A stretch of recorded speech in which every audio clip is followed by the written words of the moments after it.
Hi, this is Rich Zalaskowitz from the Boys Latin School in Baltimore. I'm interested in becoming part of the Amplify Fellowship Program, and so I'd like to give you a sense of how Amplify has played a role in my own teaching over the last few years. This is my 25th year at Boys Latin. And I'm always kind of looking for new stuff, new ways to challenge the kids, new ways to get them thinking.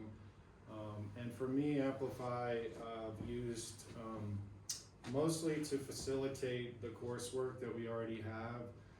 There's a lot of great visuals in Amplify. There's also a lot of opportunities to write, which I appreciate. And the kids, they love tech, so it kind of makes sense that they love it. And then also just other activities beyond the curriculum, which I feel really benefit the skills that you need to be a good student and a good thinker. We always start the year with this get to know you activity,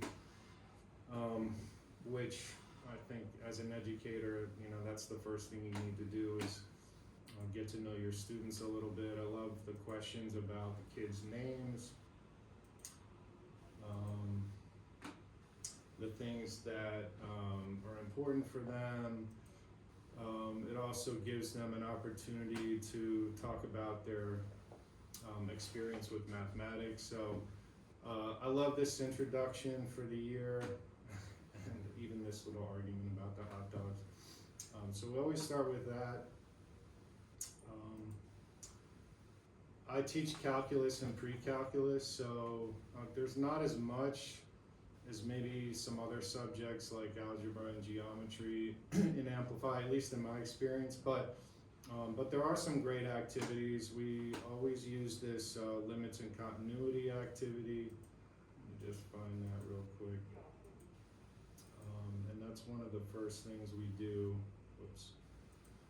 in the year.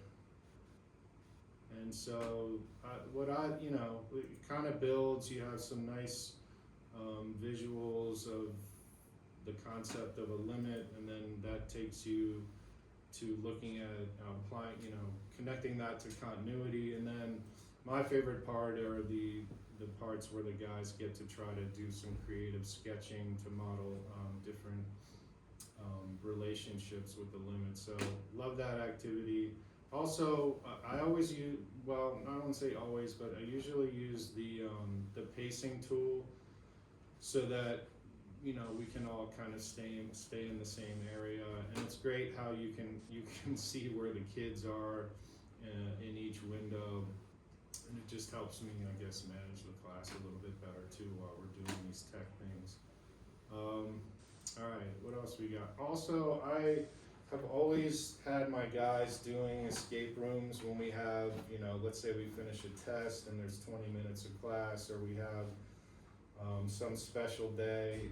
The kids love escape rooms, and to me they just they really emphasize a lot of the thinking that we need in a math class. So the escapes that are built into Amplify or Desmos are ridiculously good and engaging and difficult and challenging. So there's that one, and then I think there's another one that we did. There's part 2. So we do those. I also throw a bunch of assignments. Each kid has their own account, each of my classes, and I throw, I have this folder of Desmos games. This is the tab right here, and I'll put a bunch of things in there just in case for some reason I'm not here, and the guys have some good thinking activities to do if I'm not here. Another one I really enjoyed was this one, which was an escape more directly related to math. And so we went through this one, which was super cool. This was also kind of looking at graphs and limits, and this one was pretty incredible too. And so that's a little bit about my use of Amplify. Love to, To be honest, I haven't created any activities myself. There's just already so much out there, and I don't know if I honestly have the skills to do that. I don't know if that's something you could teach me. But either way, I'm always looking for opportunities to grow as a teacher. Even though I do have a lot of experience and a master's in math ed, I feel like every day I have something to learn. So I hope you'll consider me for the fellowship and appreciate your time. Thank you.